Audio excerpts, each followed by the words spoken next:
Hello everyone and welcome to another video.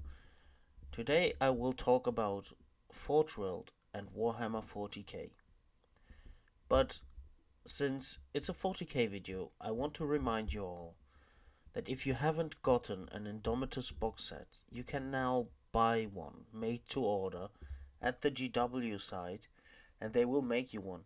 It might take up to 120 days, but you will get your box and do not have to pay eBay scalping prices. So, now to the video. At first, we talk a little bit about the history of Forgeworld. As we know, Forgeworld nowadays, since 2010, their most successful product and their most successful range is the Horus Heresy range, including its Primarchs.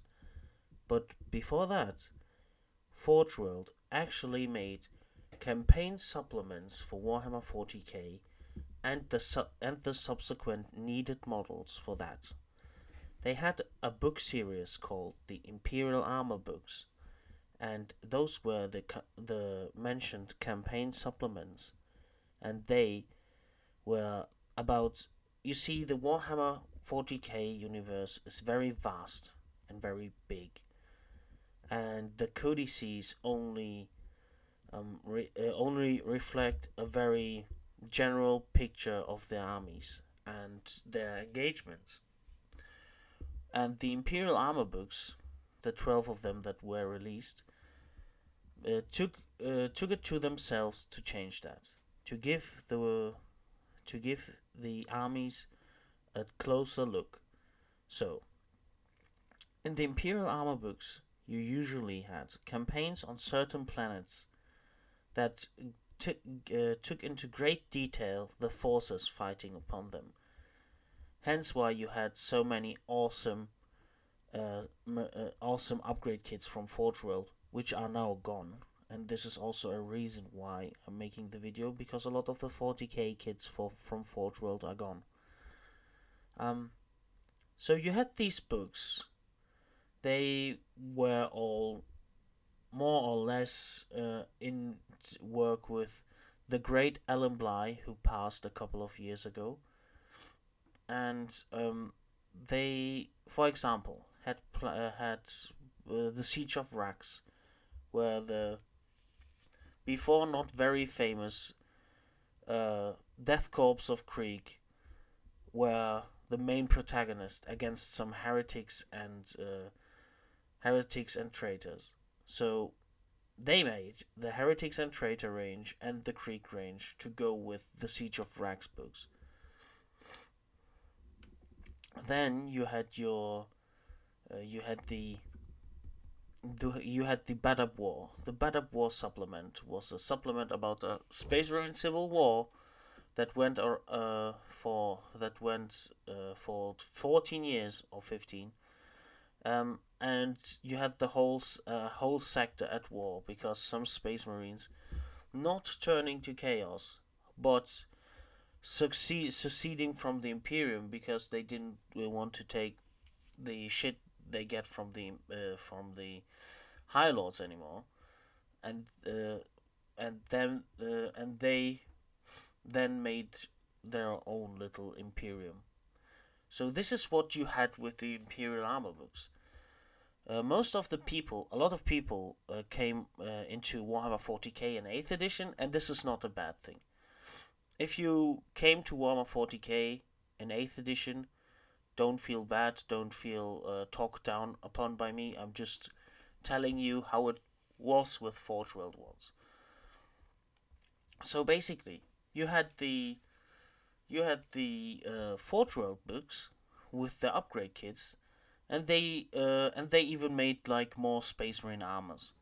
Before the Horus Heresy, actually, the Mark IV, the Mark III, and the Mark V and 6 armor kits were available for the Badab War, for example. Or you had an Imperial Armor book, which was around engagement with the Talon Desert Raiders, and this is true. It is a long time ago, but the Forgeworld had upgrade kits for Talon Desert Raiders once, and they looked amazing. I hope they bring them back, but I don't think so. Yeah, and they had, for example, they went in depth on the Talon Desert Raiders, or another book talked about the Cadians, how they actually look when they fight in hostile environments. So this was what the Imperial armor books are all about. Now, since what I said in 8th edition, you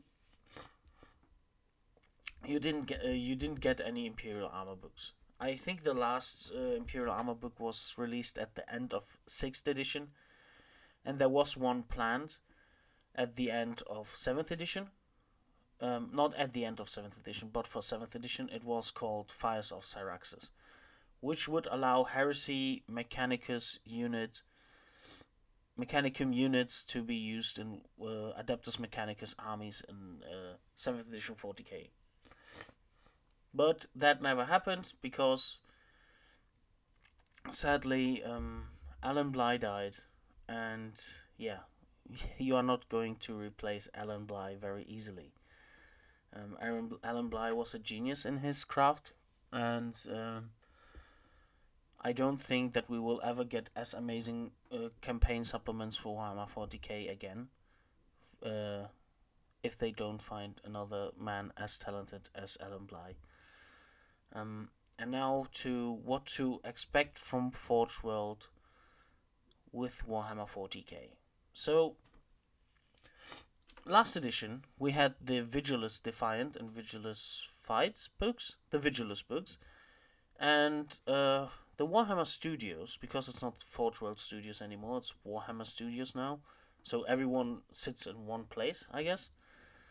They made a campaign book which was fashioned like the Black Books of the Horus Heresy or the Imperial Armor books from Warhammer 40k.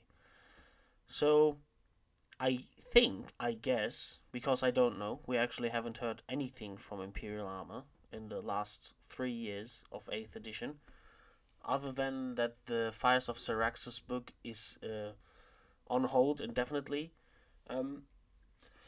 I think Forgeworld will change in the coming months, weeks, years, and that they,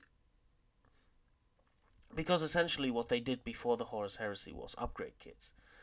I think that Warhammer 40k, that GW themselves are now making campaign books, and the Psychic Awakening and the Vigilus books are kinda, how to say it, are kinda test runs for this.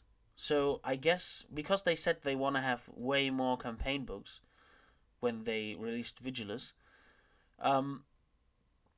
I would say that they are going to make the campaign books their own, and maybe Forgeworld, if there is something very special, is going to make the models for it.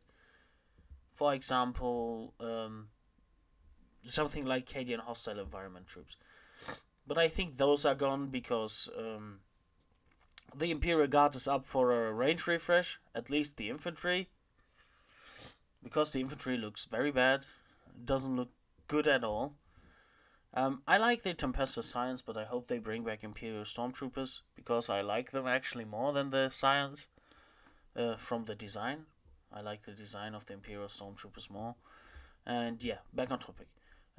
I think you will have books like Vigilus Defiant from GW now, written by GW and published by GW, because Imperial Armor wasn't that popular.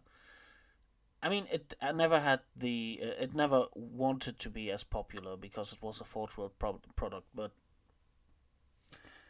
now I think the campaign books will come from GW. They will come from GW, and maybe the models, upgrade kits for the factions in those those books will come from Forgeworld, or even GW, and Forgeworld is going full specialist games. What I could think of, like, imagine Forgeworld is now making Titanicus, Necromunda, Heresy models only, and GW makes all the 40k supplements, because even for the 40k rules of